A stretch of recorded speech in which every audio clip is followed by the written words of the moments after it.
अमेरिकी राष्ट्रपति Donald Trump की कोशिशों के बाद गाजा और इजरायल के बीच युद्ध थम गया है। तो क्या अब यूक्रेन और रूस के बीच भी युद्ध रुकेगा, थमेगा?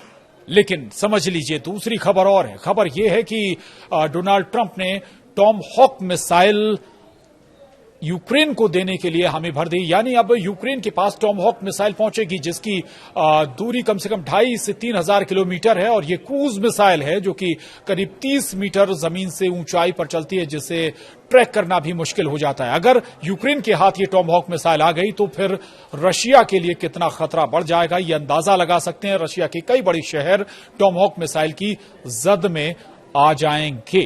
यानी फिलहाल ये युद्ध खत्म होता तो बिल्कुल भी नजर नहीं आ रहा। डोनाल्ड ट्रंप ने पुतिन को अब खुलेआम धोखा देने की शुरुआत कर दी।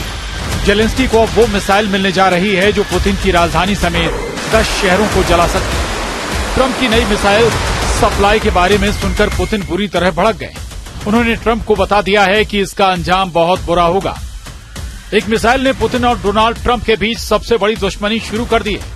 ये मिसाइल यूक्रेन को मिलने जा रही है क्योंकि ट्रंप ने इस पर मोहर लगा दी है। एक मिसाइल ने रूस और अमेरिका को आमने सामने खड़ा कर दिया है। अगर मॉस्को पर यह मिसाइल फायर की गई तो समझ लीजिए वर्ल्ड वॉर का खतरा मंडराने लगेगा। यह है अमेरिका की टॉम हॉक मिसाइल जो यूक्रेन को मिलने जा रही है क्योंकि ट्रंप ने इस मिसाइल को सप्लाई करने की हामी भर दी है। 2,500 किलोमीटर रेंज वाली ये क्रूज मिसाइल ने रूस और नेटो के बीच तनाव को बुलंदी पर पहुंचा दिया है। 900 किलोमीटर प्रति घंटे की रफ्तार से ये मिसाइल जमीन से 30 मीटर की ऊंचाई पर चलती है, यानी रडार पर इसको ट्रैक करना आसान नहीं होता। डोनाल्ड ट्रंप ने टॉम हॉक को लेकर एक ऐसा बयान दिया है जिसने पुतिन का गुस्सा भड़का दिया। अब तक यूक्रेन का युद्ध कंट्रोल में रहा है, लेकिन ट्रंप की इस मिसाइल को लेकर अब वर्ल्ड वॉर का खौफ साफ साफ नजर आ रहा है।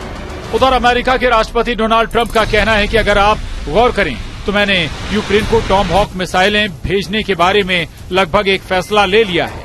मैं जानना चाहता हूं कि वो उनके साथ क्या करेंगे, कैसे इस्तेमाल करेंगे। मुझे लगता है ये सवाल पूछना होगा। उधर रूस के राष्ट्रपति पुतिन का दावा है कि रूस की सेना युद्ध के मैदान में पूरी तरह हावी। इस साल हमने 5,000 वर्ग किलोमीटर और 212 इलाकों को फतेह कर लिया है। कुछ मुद्दे उठाए गए हैं जैसे कि यूक्रेन को नए हथियार दिए जाने के बारे में चर्चा हुई, जिसमें टॉम हॉक जैसी लंबी दूरी और नई तकनीक वाली मिसाइल। इससे हमारे संबंधों पर असर पड़ेगा। जब ट्रंप यूक्रेन के लिए टॉम हॉक मिसाइल पर मोहर लगा रहे थे तब पुतिन ने ऐसी बात कही जिससे यूक्रेन से ज्यादा अमेरिका को झटका लगेगा। अपने तमाम शीर्ष कमांडरों के साथ प्रार्थना करते हुए पुतिन ने नई कसम खाई। पुतिन ने बताया है कि वो यूक्रेन की 5,000 वर्ग किलोमीटर जमीन पर कब्जा कर चुके हैं, लेकिन पुतिन के जहन में बहुत कुछ चल रहा है। उनके जहन में जेलेंस्की भी हैं, पुतिन के दिमाग में डोनाल्ड ट्रंप की चालबाजी भी है और पुतिन उस टॉम हॉक मिसाइल के बारे में भी सोच रहे हैं जिस पर जेलेंस्की और ट्रंप के बीच बड़ी सीक्रेट डील हो चुकी है। टॉम हॉक अमूमन समंदर से लॉन्च की जाती है। इस मिसाइल को समंदर में जंगी जहाज से लॉन्च किया जाता है। इस मिसाइल को पनडुब्बी से फायर किया जाता है। ऐसे अटैक अमेरिका ने कई बार इराक और अफगानिस्तान में किए। सीरिया और यमन पर भी यही मिसाइल बरसाई।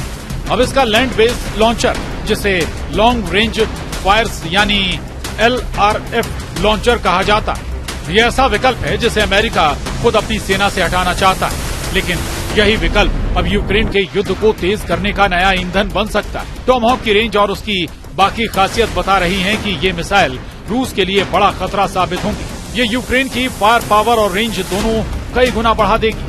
2,500 किलोमीटर रेंज वाली टॉम हॉक रूस के किन शहरों के लिए बड़ा खतरा है वो देखिए।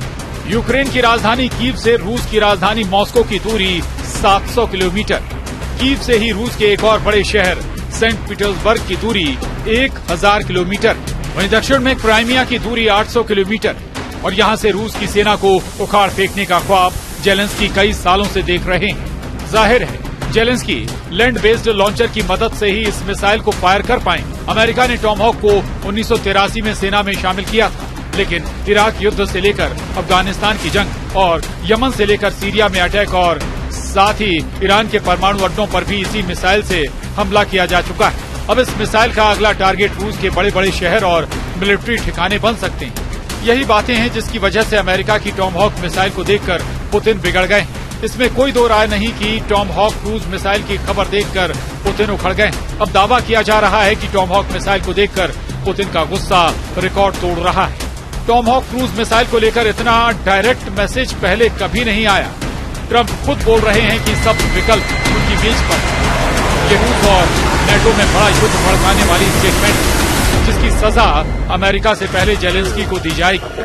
पुतिन इसकी वार्निंग बार बार दे रहे हैं। इससे पहले भी जेलेंस्की अपनी ड्रोन फोर्स से रूस के बड़े शहरों पर अटैक कर चुके हैं। उनके पास ऐसे ड्रोन हैं जो मॉस्को और सेंट पीटर्सबर्ग की रेंज रखते हैं। लेकिन जेलेंस्की का दावा है कि फिलहाल वो मेड इन यूक्रेन हथियारों का इस्तेमाल कर रहे हैं। टॉमहॉक क्रूज मिसाइल को लेकर इससे पहले अमेरिका के उपराष्ट्रपति जेडी वेंस ने बयान दिया था। उन्होंने कहा था कि जेलेंस्की की टॉमहॉक वाली डिमांड पूरी करने पर बात चल रही है, लेकिन अब ट्रंप ने हर बात शीशे की तरह साफ कर दी है। अब ये मिसाइल जब भी यूक्रेन के पास आएगी तो समझ लीजिए कि यूक्रेन और रूस के युद्ध में ऐसे शोले भड़केंगे और फिर उसकी चिंगारी पूरे यूरोप को जला सकती है और फिर इसकी आंच अमेरिका तक आएगी। यानी ये जंग अब किसी भी वक्त वर्ल्ड वॉर में तब्दील हो सकती है। सवाल है कि क्या डोनाल्ड ट्रंप और उनकी वॉर टीम किसके खिलाफ सबसे बड़ी युद्ध की तैयारी कर रही है, क्योंकि दुनिया में कई वॉर जोन एक्टिव और डोनाल्ड ट्रंप को महसूस हो रहा है कि अब उन्हें वॉर जोन में उतरना ही होगा। क्या डोनाल्ड ट्रंप रूस के खिलाफ युद्ध लड़ेंगे? क्या ईरान के खिलाफ सेना उतारेंगे? क्या यमन के टुकड़े कर देगा अमेरिका? या फिर चीन के खिलाफ बड़ा मोर्चा खोलने जा रहे हैं डोनाल्ड ट्रंप? बहुत बड़ा सवाल कि अक्टूबर में ट्रंप क्या करने जा रहे हैं। फिलहाल डोनाल्ड ट्रंप का टॉमहॉक वाला सिग्नल यूक्रेन वॉर जोन के लिए। ट्रंप कह चुके हैं कि व्लादिमीर जेलेंस्की रूस के खिलाफ जीत सकते हैं, अपने खोए हुए इलाके वापस हासिल कर सकते हैं। अमेरिका के राष्ट्रपति ट्रंप का दावा है कि यूक्रेन के पास मौका है। मैं देख रहा हूं कि रूस क्या कर रहा है। मैं रूस और राष्ट्रपति पुतिन से बहुत असंतुष्ट हूं। मुझे ये बिल्कुल पसंद नहीं। वो बिना किसी वजह के लोगों को मार रहे हैं। ये देखते हुए कि उन्होंने अपना सब कुछ दांव पर लगा दिया है, वो बहुत बुरा कर रहे हैं। पुतिन को लेकर पूरा यूरोप इस वक्त बहुत घबराया हुआ है। पोलैंड से लेकर एस्टोनिया और डेनमार्क से लेकर रोमानिया, ये देश पुतिन की ड्रोन फोर्स को लेकर सहमे हुए हैं। और ऐसे वक्त में जर्मनी के चांसलर फ्रेडरिक मर्ज ने भी कह दिया है कि यूरोप का रूस से युद्ध तो नहीं चल रहा, लेकिन अब दोनों के बीच शांति नहीं। डेनमार्क की प्रधानमंत्री कह चुकी हैं कि नॉर्वे, पोलैंड और रोमानिया के बाद अब उनका देश खतरे में, क्योंकि इन तीन देशों में ड्रोन वाली घुसपैठ के बाद अब यही पैटर्न डेनमार्क में भी दोहराया गया है। मतलब साफ है कि रूस पूरे पूर्वी यूरोप को दबाव में लाना चाहता और अब इसे काउंटर करने के लिए ट्रंप ने टॉमहॉक वाला दांव चल दिया है। Bureau report, news 18।